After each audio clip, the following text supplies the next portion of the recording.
Hello, everyone. Welcome back to the English Logic Studio podcast. I'm your host, Anna. Today, we will talk about something we all do, whether we're in a cozy Italian place or a bustling sushi bar ordering food in a restaurant. And I'm so excited to have James here with me today. James, how are you doing? Hi, Anna. I'm doing great. Honestly, I still remember the first time I ordered a burger in a restaurant in London. I said, I want a cheeseburger with extra cheese, and the waiter looked at me like I had just invented a new language. I was actually pretty nervous. But now, I can order a whole meal with confidence. So yeah, I'm here to help you feel just as confident, no matter where you're eating. That's such a great story, and I love that you shared it. It shows how even native speakers can get nervous. So, when we talk about ordering food, we're not just learning a few phrases. We're learning how to communicate clearly, confidently, and with a little bit of humor. For example, if you say, "I'd like a salad, please," and the waiter doesn't understand, you might end up with something totally different. So today, we'll go step by step, starting with the basics and moving to real-life situations. First, let's talk about the key words.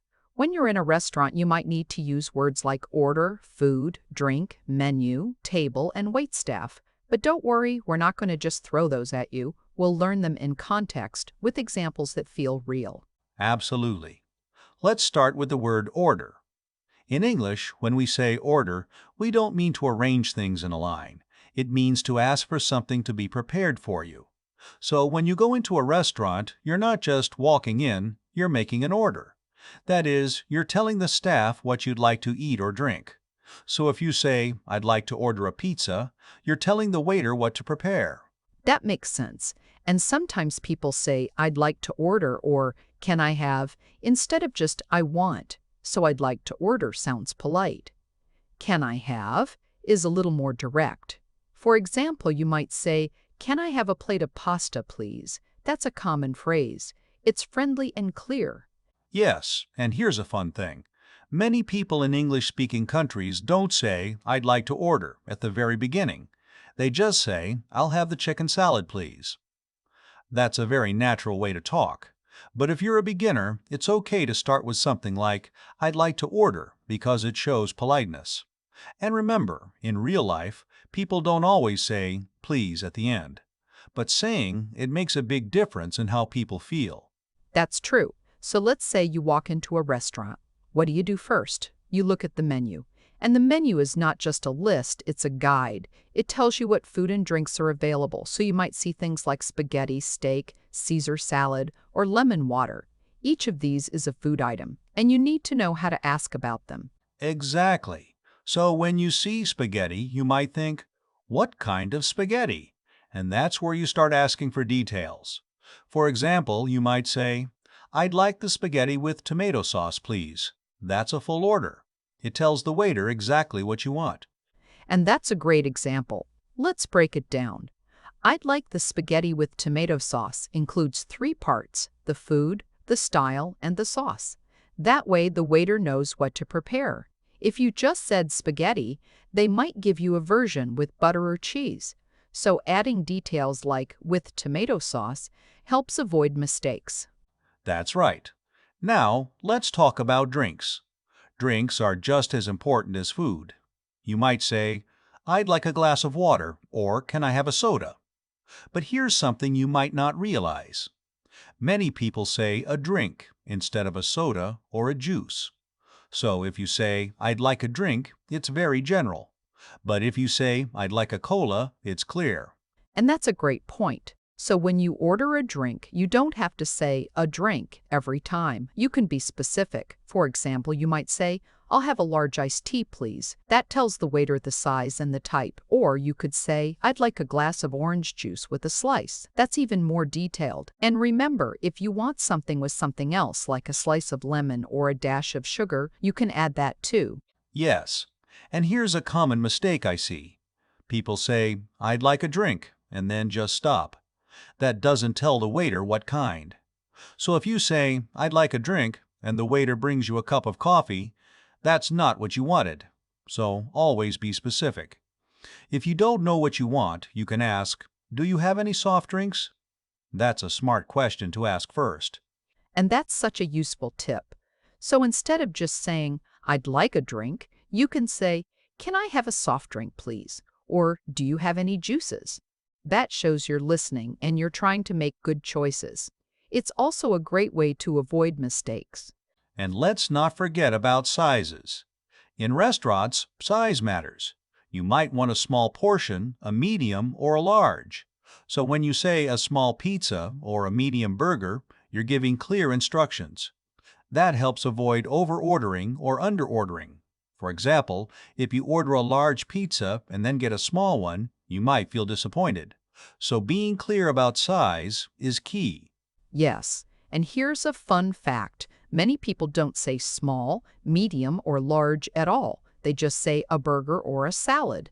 But if you want to be clear, you can say, I'd like a medium-sized salad with dressing on the side. That way, the waiter knows exactly what to prepare.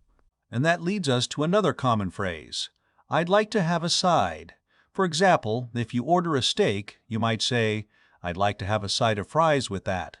That's a natural way to say you want extra food. And it shows you're thinking about your meal as a whole.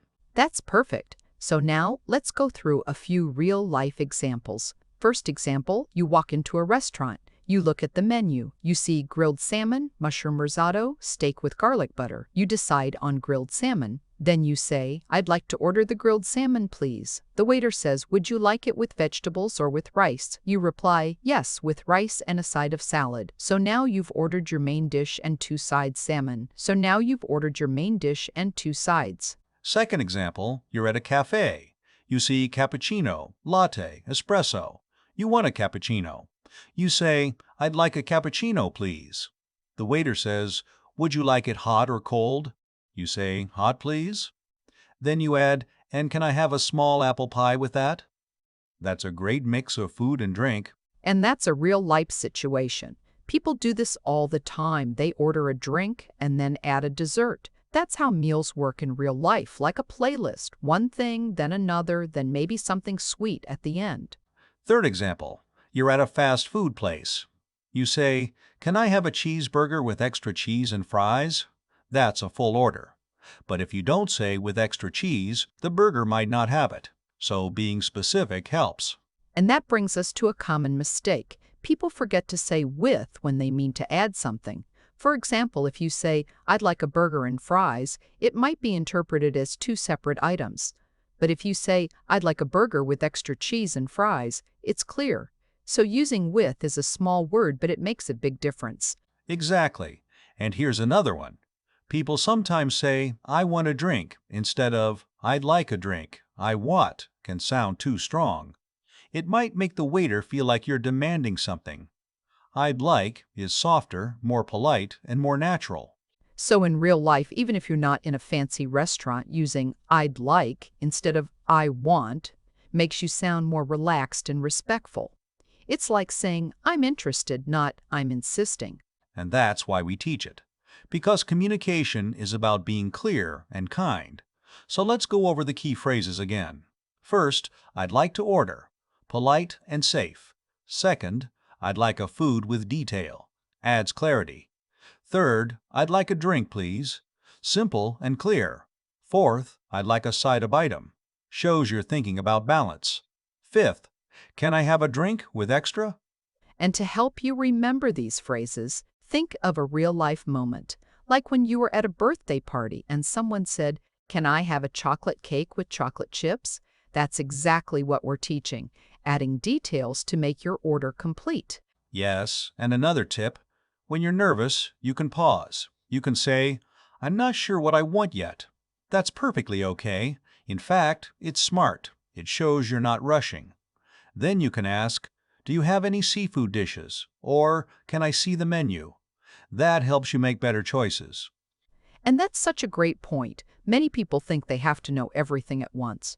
But in reality, you can ask questions. You can say, I'd like to see the menu. Or, can I have a table with a view? Those are natural, helpful things to say. And don't forget about the waiter. You might say, could you please bring me a water? Or could you pass the salt? These small things show you're engaged and respectful. It's not just about ordering food. It's about being part of the experience. Yes. And that's what makes English learning fun. It's not just about grammar, it's about real moments, real feelings, real conversations. So if you're ever in a restaurant, just remember, start with, I'd like to order, be specific, ask questions, and stay polite.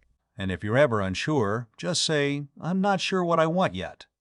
That's a great way to start. It gives you time to think, and it shows you're open to choices. So to wrap up today, we learned how to order food in a restaurant using natural phrases like, I'd like to order, with extra cheese, a side of, and a drink with a slice. We also looked at common mistakes like being too vague or too direct and how to avoid them. We even practiced with real-life examples from a cafe to a fast food place. And remember, even if you make a small mistake, it's okay. The important thing is that you're trying. And every time you order food, you're practicing English in a real, everyday way. That's so true. And that's why we do this podcast, to make learning feel real, not like a textbook. So thank you, James, for joining me today. Your stories and tips made this session so much more fun and useful. Thanks, Anna. I really enjoyed teaching this with you. And hey, next time we'll talk about how to ask for a table or what to do if your food arrives late. Until then, keep ordering with confidence. And remember, when you're in a restaurant, don't just say, I want. Say, I'd like. That small word can make all the difference. Thanks for listening, and I'll see you next time on the English Logic Studio.